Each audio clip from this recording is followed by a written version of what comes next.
Casa tomada, de Julio Cortázar.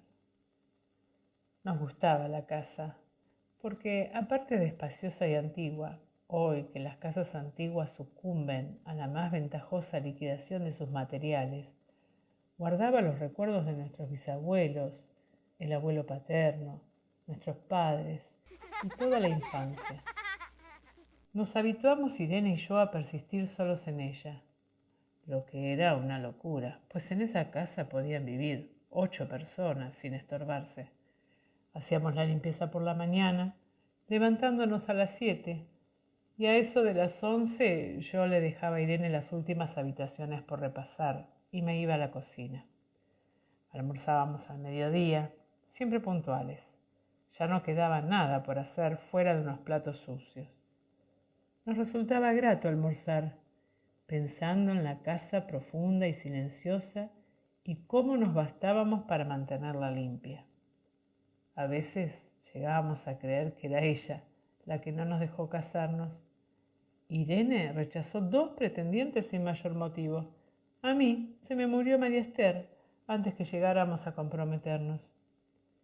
Entramos en los 40 años con la inexpresada idea de que el nuestro simple y silencioso matrimonio de hermanos era necesaria clausura de la genealogía sentada por nuestros bisabuelos en nuestra casa. Nos moriríamos allí algún día. Vagos y esquivos primos se quedarían con la casa y la echarían al suelo para enriquecerse con el terreno y los ladrillos. O mejor, nosotros mismos la voltearíamos justicieramente antes de que fuese demasiado tarde. Irene era una chica nacida para no molestar a nadie. Aparte de su actividad matinal, se pasaba el resto del día tejiendo en el sofá de su dormitorio. No sé por qué tejía tanto. Yo creo que las mujeres tejen cuando han encontrado en esa labor el gran pretexto para no hacer nada. Irene no era así. Tejía cosas siempre necesarias, tricotas para el invierno, medias para mí, mañanitas y chalecos para ella. A veces tejía un chaleco y después lo destejía, en un momento porque no le agradaba. Era gracioso ver en la canastilla el montón de lana encrespada resistiéndose a perder su forma de algunas horas. Los sábados iba yo al centro a comprarle lana. Irene tenía fe en mi gusto, se complacía con los colores y nunca tuve que devolver madejas. Yo aprovechaba esas salidas para dar una vuelta por las librerías y preguntar vanamente si había novedades en literatura francesa. Desde 1939 no llegaba nada valioso a la Argentina. Pero es de la casa que me interesa hablar, de la casa y de Irene, porque yo no tengo importancia. Me pregunto, ¿qué hubiera hecho Irene sin el tejido? Porque uno puede releer un libro, pero cuando un pullover está terminado, se puede repetirlo sin escándalo. Un día encontré el cajón de abajo de la cómoda de alcanfor lleno de pañoletas blancas, verdes, lila. Estaba con naftalina, apiladas, como en una mercería. No tuve valor de preguntarle a Irene qué pensaba hacer con ellas. No necesitábamos ganarnos la vida. Todos los meses llegaba plata de los campos y el dinero aumentaba. Pero a Irene solamente la entretenía el tejido. Mostraba una destreza maravillosa, que a mí se me iban las horas, viéndole las manos como erizos plateados, agujas yendo y viniendo y 1 o 2 canastillas en el suelo donde se agitaban constantemente los ovillos. Era hermoso. ¿Cómo no acordarme de la distribución de la casa? El comedor, una sala con gobelinos, la biblioteca y 3 dormitorios grandes que daban en la parte más retirada, la que mira hacia Rodríguez Peña. Solamente un pasillo, con su maciza puerta de roble, aislaba esa parte del ala delantera donde había un baño, la cocina, nuestros dormitorios y el living central, al cual comunicaban los dormitorios y el pasillo. Entraba a la casa por un zaguán con mayólica y la puerta cancel daba al living. De manera que uno entraba por el zaguán, abría la cancel y pasaba al living. Tenía a los lados las puertas de nuestros dormitorios, al frente el pasillo, que conducía a la parte más retirada, Avanzando por el pasillo se franqueaba la puerta de roble y más allá empezaba el otro lado de la casa. O bien se podía girar a la izquierda justamente antes de la puerta y seguir por un pasillo más estrecho que llevaba a la cocina y el baño. Cuando la puerta estaba abierta, advertía uno que la casa era muy grande. Si no, daba la impresión de un departamento de los que se edifican ahora, apenas para moverse.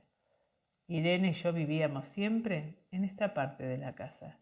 Casi nunca íbamos más allá de la puerta de roble, salvo para hacer la limpieza, pues es increíble cómo se junta tierra en los muebles. Buenos Aires será una ciudad limpia, pero eso le debe a sus habitantes y no a otra cosa. Hay demasiada tierra en el aire. Apenas sopla una ráfaga, se palpa el polvo en los mármoles de las consolas y entre los rombos de las carpetas de macramé. Da trabajo sacarlo bien con plumero. Vuela y se suspende en el aire. Un momento y después se deposita de nuevo en los muebles y los pianos. Lo recordaré siempre con claridad, porque fue siempre y sin circunstancias inútiles. Irene estaba tejiendo en su dormitorio. Eran las 8 de la noche. De repente se me ocurrió poner al fuego la pavita del mate. Fui por el pasillo hasta enfrentar la entornada puerta de roble y daba la vuelta al codo que llevaba a la cocina cuando escuché algo en el comedor o en la biblioteca. El sonido venía impreciso y sordo, como un volcarse de sillas sobre la alfombra o un ahogado susurro de conversación. También lo oí al mismo tiempo o un segundo después en el fondo del pasillo que traía desde aquellas piezas hasta la puerta. Me tiré contra la puerta antes de que fuera demasiado tarde. La cerré de golpe apoyando el cuerpo. Felizmente la llave estaba puesta de nuestro lado y además corrí el gran cerrojo para más seguridad. Fui a la cocina, calenté la pavita y cuando estuve de vuelta con la bandeja del mate le dije a Irene: tuve que cerrar la puerta del pasillo. Han tomado la parte del fondo. Dejó caer el tejido y me miró con sus graves ojos cansados. ¿Estás seguro? Asentí. Entonces, dijo recogiendo las agujas, tendremos que vivir en este lado. Yo cebaba el mate con mucho cuidado, pero ella tardó un rato en reanudar su labor. Me acuerdo que tenía un chaleco gris. A mí me gustaba ese chaleco.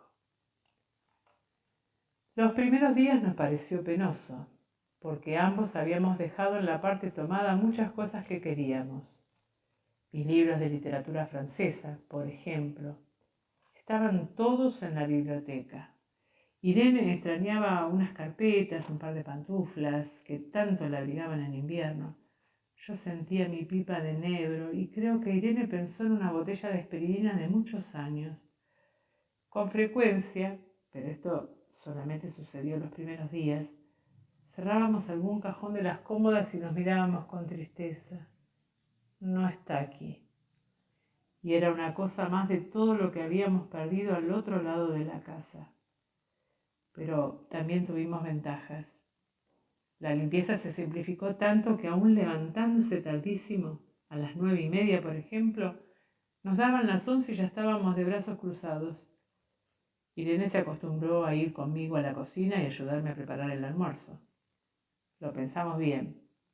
Y se decidió esto. Mientras yo preparaba el almuerzo, Irene cocinaría platos para comer fríos de noche. Nos alegramos porque siempre resultaba molesto tener que abandonar los dormitorios al atardecer y ponerse a cocinar. Ahora nos bastaba con la mesa en el dormitorio de Irene y las fuentes de comida fiambre. Irene estaba contenta porque le quedaba más tiempo para tejer. Yo andaba un poco perdido a causa de los libros, pero por no afligir a mi hermana me puse a revisar la colección de estampillas de papá y eso me sirvió para matar el tiempo. Nos divertíamos mucho, cada uno con sus cosas, casi siempre reunidos en el dormitorio de Irene, que era más cómodo. A veces Irene decía: fíjate este punto que se me ha ocurrido, ¿no da un dibujo de trébol? Un rato después era yo el que le ponía ante los ojos un cuadradito de papel para que diese el mérito de algún sello de Eupen y Malmedy. Estábamos bien, Y poco a poco empezábamos a no pensar. Se puede vivir sin pensar. Cuando Irene soñaba en alta voz, yo me desvelaba enseguida. Nunca pude habituarme a esa voz de estatua o papagayo, voz que viene de los sueños y no de la garganta. Irene decía que mis sueños consistían en grandes sacudones que a veces hacían caer el cobertor. Nuestros dormitorios tenían el living de por medio, pero de noche se escuchaba cualquier cosa en la casa. Nos oíamos respirar, toser, presentíamos el ademán que conduce a la llave del velador, los mutuos y frecuentes insomnios. Aparte de eso, todo estaba callado en la casa. De día eran los rumores domésticos, el roce metálico de las agujas de tejer, un crujido al pasar, las hojas del álbum filatélico. La puerta de roble, creo haberlo dicho, era maciza.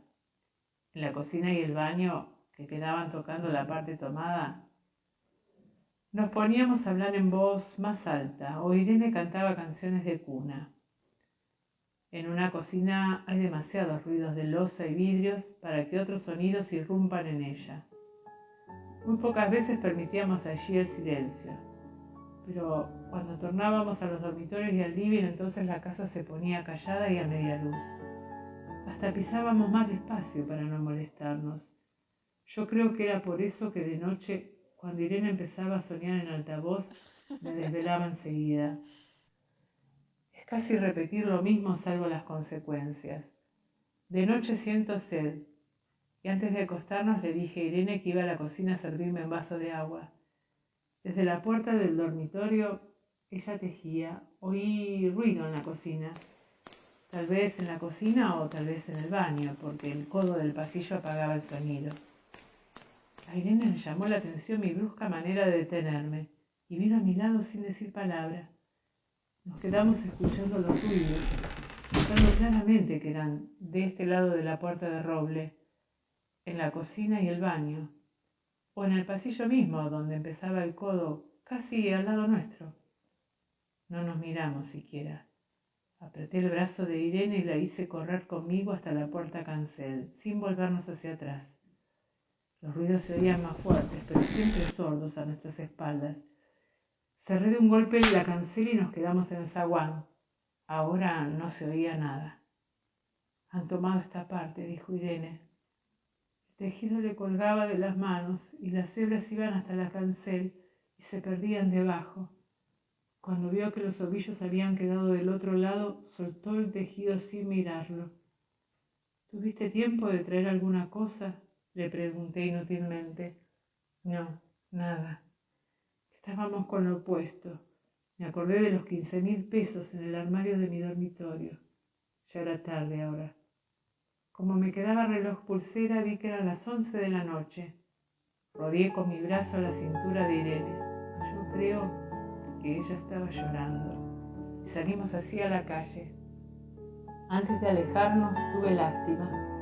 Cerré bien la puerta de entrada y tiré la llave de la alcantarilla. No fuese que algún pobre diablo se le ocurriera robar y se metiera en la casa a esa hora y con la casa tomada.